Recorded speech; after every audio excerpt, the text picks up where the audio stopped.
and welcome to all our viewers here. This is your host Vedant Shinde, and we are back with our fourth episode of Prabhav, Youth for Change. Before we start today's discussion and reveal our speaker for today's session, I want to let my viewers know that the last couple of months has been disturbing for most of us. Considering the second wave, a lot of lives were at stake. People lost their jobs, source of income, and issues of mental health also came into place. Amongst all this tension and chaos, we have with us Arun Sivag, who is a young social entrepreneur by profession and a musician by heart, who is making his contribution towards the society. Let us know how. Arun, first off, we truly appreciate you to have made it here today. Thank you so much for coming.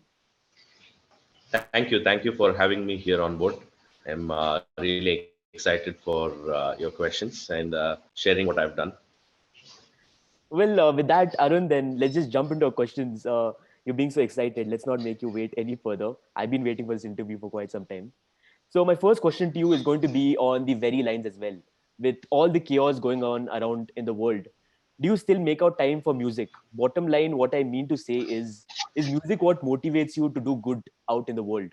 So, as we know, we are in the time of pandemic, and talking about music, being a musician, music is something people go to for relaxation, or they go to find a space where they can come out of stress. So music is something which has been much more of use in the last 2 years than any time. So I think during the pandemic, music has helped a lot. Like if we see in hospitals, probably you would have watched the news, like many of the patients, they were performing, they were dancing, and they were listening to really good music. So I think we have all seen enough examples how music can enrich one's life. And also, since being a musician, I've been also working in a lot of tribal communities of India, and I've been doing a lot of projects and identifying them.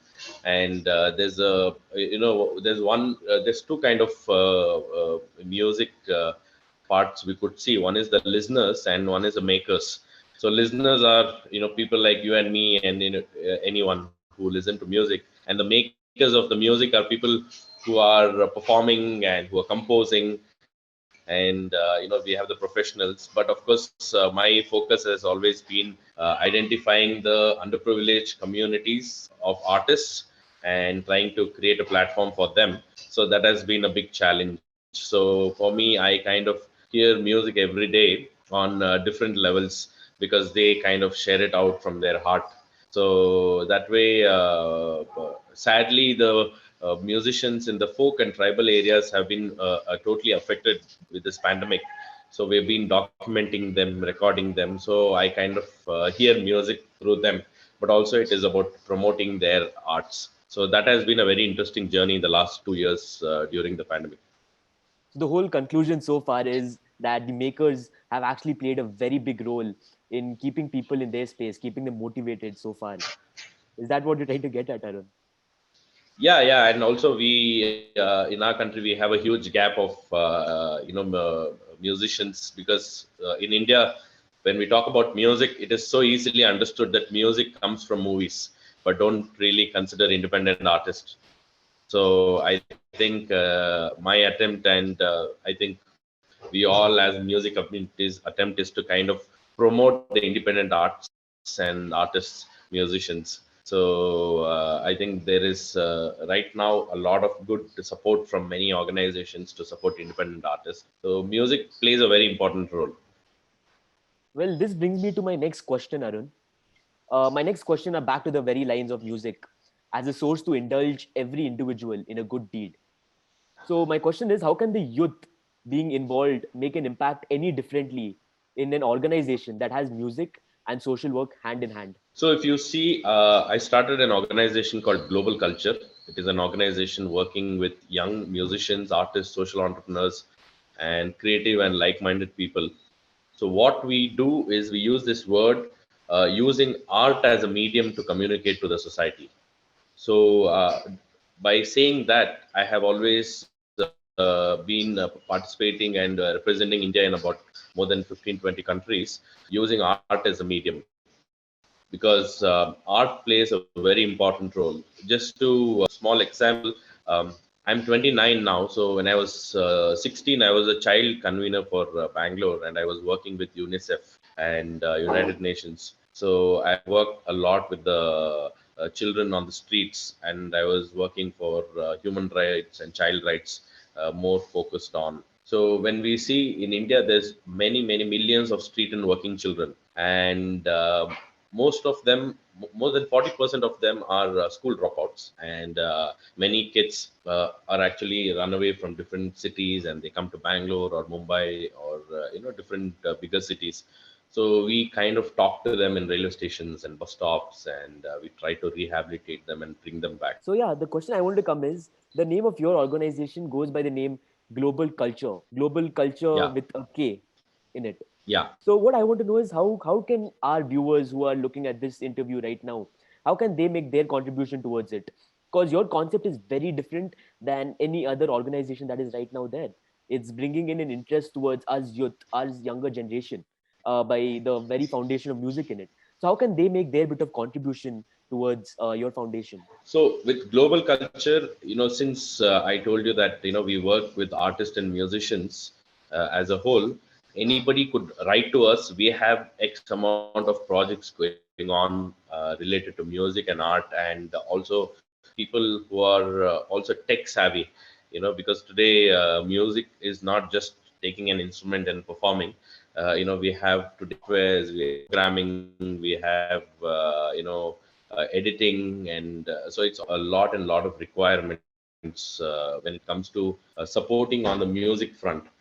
So any individual who wish to contribute or support the organization can just write to us, join our ongoing projects with our indigenous and tribal music communities, and there's much more space for them there. Well, Arun, with that, I had one more doubt in mind. When you initially started Global Culture, was it with the very intention of going ahead and collaborating with tribal communities, or is that your current ideas that has come up? Because what I wanted to know is, along with promoting social work in a more of a creative aspect, you're bringing in music into the picture, which is also conserving our culture and ethnicity. Right now, our children are listening to a lot of music, which is totally not like it's totally right. There's no problem with it, but the problem comes in somehow preserving a culture throughout the whole generation, which you are playing a big role in. So, do you feel like it's a plus point for you to be able to connect our culture and ethnicity along with the young modern youth in our generation? So, to answer your question, I have been a musician and a social worker from about more than 10, 15 years. So, my social work and performing kind of goes hand in hand. And Global Culture as an organization has been started 2 years ago, but the vision and the mission has always been there since a very young age. So, since you have to put that into an organizational setup, is when we thought we could start an organization. But I've also been part of many organizations in India and overseas doing similar work.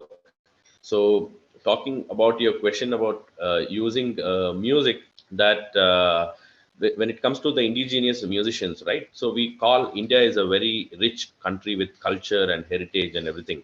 But what we don't realize is the torch bearers of these heritage are all our folk and tribal artists. But what's happening is today in our society, we are focused on much more of the Western music, Western culture. We want to adapt to Western singing because that sounds very cool. But also we can't blame the younger generation because that is what is accessible to them.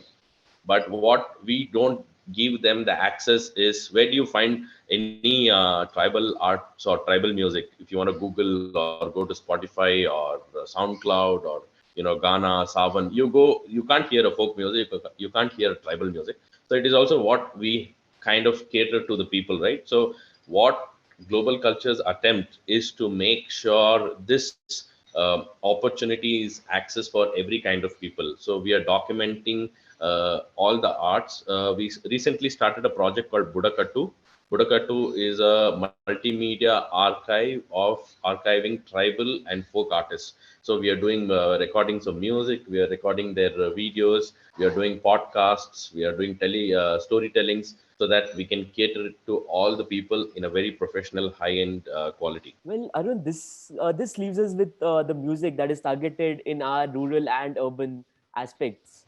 But now I want to get into your personal music aspects as well. You have worked with a lot of famous artists at a national level, such as Arijit Singh, Remo Fernandez, the Indian Ocean, and Zubeen Garg himself. So, what I want to get at is, do you miss the feeling of being able to perform live in front of a big audience ever since the lockdown? Well, for an artist, it's not about money, but it's about the concerts and performance. And, an artist performs on stage to enjoy himself first and then to entertain the audience. So, of course, in the last 2 years, we have not really performed on stage. But, of course, humans, we always adapt. So, we have also gone through the online platform, performing through online. But of course, it's still not the same as performing on stage, hearing people shout and cheer for you. And so that, of course, I miss. But being a musician, performing with these Bollywood artists and international musicians, of course, I would say that is one phase of my life. That's more of a privileged concert series, because you kind of are treated as a celebrity. Everything is organized, and you go on stage, you perform, you get paid well, and then you come back. But since I'm a musician and also a social worker, my focus is always drawn back to supporting the underprivileged communities. So I would say I was very happy to perform with these fantastic musicians, and I've learned a lot. And I also tour a lot in Europe with few international bands. So that is also going on. But due to COVID, that has kind of resumed. So, but of course, I look forward to those concerts. As much as it is the whole aspect of being living up to the live performances, another problem that comes into the picture is the pressure of financial and mental health of these very musicians. They are yet another part of the society that are affected just like any other. But along with financial pressure and source of mental health on them, what message do you have, Arun, to all the budding musicians during times like these? I think I would say the message to the present musicians or the really young generation who are trying to be a musician. I think we have to really do a lot of research before we kind of step into the field of music, like kind of see where you want to see yourself in, continuing. Because for me, making music was my passion. Deeper study in one's instrumental learning, understanding the meaning, so that after 5 years you don't get bored or regret that, I have made a wrong decision. Because once you take up music on a serious note, we really have performing. So today it's not just you of them. So I think my message to your whole aspect of music, everything connected, need to know how to sell your music. So all these things come into picture. So my message is that, so if you want to do music, learn the other aspects of music as That's some really good advice to the young budding musicians out there, Arun. This brings me to my next question, Arun. You have worked with numerous inter as well as intra-governmental ventures, including having worked with the UN and UNICEF in particular. So, what I want to know is, in terms of issues related to culture and heritage, how do you think our country stands from a global point of view? Because as much as diversified our country is, there are major scopes in terms of development and urbanization. So, is there any tampering you feel in all these aspects of it to our culture and? So, when it comes to the cultural promotion of our country on a global map, I think it is still not well promoted. When we talk about again and again, I emphasize on the folk and indigenous communities. Because when I was studying, I did my bachelor's in world music at the University of Gothenburg. So whenever I told many of my fellow students that I'm a percussionist, everyone just kept telling me that, do you play the mridangam or do you play the tabla? So these are the only two percussion instruments that they know. They don't know about tamate, or they don't know about dollu, or they don't know about the Punjabi dole. So many fantastic instruments. India is a beautiful country where every 100 kilometers you travel, the instrument changes, food changes, the clothing changes, everything changes. So there is still a lot and lot of has to be done to promote our culture and arts in a global map. I feel that which many people are doing, but I would say that if the government has much more focus on this exclusively, that will really make our country a really a culturally heritage country. Well, Arun, with this is what collective belongingness would be. But what do you think we as individuals can do to promote our culture, our music, to the world? So I would say that today you hear a lot of musicians performing, but wherever you hear these very small glimpse, because I know there isn't much opportunities where you can see concerts of our folk traditions or indigenous musicians. But in case you come across, I think as an individual you could talk to these musicians, try to share their ideas, because we are today tech savvy. We can just pull out our Facebook or Instagram or Twitter, and we can just go live or tweet. I think if we are more aware, I think the word awareness is much important for your question, that we have to be very aware of what's happening, and every move of us as an individual can make a big difference. I recently saw a post where it says revolution then, and then there's like a million people on the street, and then the other picture says revolution now, and then it's a person sitting in front of a computer. So there is one person could do such big changes. Actions, what are our when we are in the world of news taking over, really looking for positivity, and in the field of arts becomes the solace for finding that positivity. So I think if people are aware of their actions and trying to contribute as much as possible to support our folk traditions and culture, to understand where is the culture, that I think that will be a beautiful journey for them. That was very well said, Arun.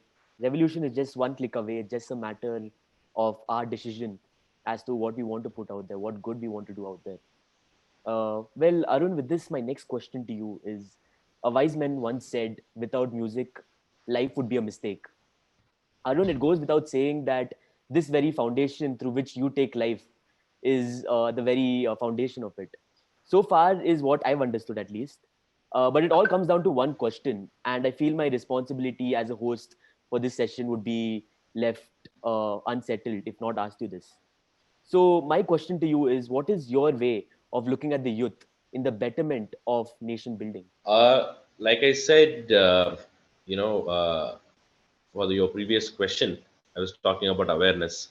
I think I would like to repeat that again. The consciousness and awareness is the key for nation building, because India is a very young country, as you know.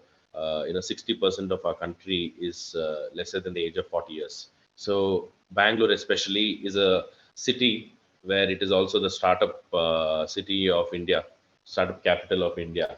So every day there are so many companies, so many startups, and I'm really happy that I'll take the privilege of sharing that I have seen you as a very young kid. I've come to your home, and today you're hosting this show. So what you're doing right now with this hosting the show and talking, I mean, this is the nation building, right? And I know, because I'm a musician and I'm also a technician, I know there's a lot more people sitting behind that screen and trying to help you out with this audio recordings and checking out the internet speed, and the unseen also. So I think they all contribute to the nation building. So that is how teamwork works. That because project that I do today, you're hosting me and I'm talking, and I'm not talking as Arun, but I'm talking as my team, talking as a group of really strong pillars who stood behind me in these projects and who helped me. So I kind of thank all the people who are behind me all the time and supporting me. So that is nation building. So I think recognition of fellow friends and fellow supporters and working together as a team, I think that is the key to nation building, because we cannot achieve things as an individual, but working as a team united is the only way to go forward. So I feel that is one way to go far and far to achieve our goals. That is very well said, Arun. That's very well said. Well, with this, Arun, all I want to say is we've come to the end of a session. And I do have one last question for you before you leave. And my question to you is a final message that you want to leave our viewers with today. Mainly the musicians, our young budding musicians. A final message you'd want to give them because there is a possibility of the third wave emerging. So probably on those lines, what do you want to leave this very session with today? I would say that music is something people do when they are sad, when they are happy, when they're depressed. I think these are very hard times. We are in a very difficult situation. That is why it's called the pandemic. Because when you use the word pandemic, it is a pandemic. It's a very bad state of situation. And when people go to music and arts or dance, I think we are people who are out of the box, belong structure of our Indian society, the everyday, a lot of demotivating comments from our own family and friends. So, but in the end, they don't realize is that people come to arts for their stress bursting situation. So my message to young practices one, message to become a successful musician. With this, our session has come to an end. Arun, those were some really nice concluding words from your very end, and a very good note to let our viewers go back and to think about, to grow stronger amongst all the chaos going on in this world. So before we conclude today's session, I'd like to say how much I enjoyed having this session with Arun Sivag. We truly appreciate you being here today, Arun. We truly do. This session has got me, and I'm pretty sure a lot of our viewers and young aspiring musicians a lot to think about. Being in a field of creativity is all about finding a new angle to survive in the industry. It's all about standing out, being different. During times like this, it is normal to go through stress, but what isn't normal is to live with it. This third wave, if bound to happen, let's not make it all about our well-being. Let's make it more of being there for others. And when I say this, I don't mean in context of going to them in person, confronting them. That would just be a sham to the whole process of social distancing. But what I mean is, it doesn't take much of time and effort to make a call and checking in. And occasional hello highs really won't bother. Well, here's what I've given you all to think about before we all leave. Until then, do not forget to subscribe to our YouTube channel. Do follow us up on our social media as well.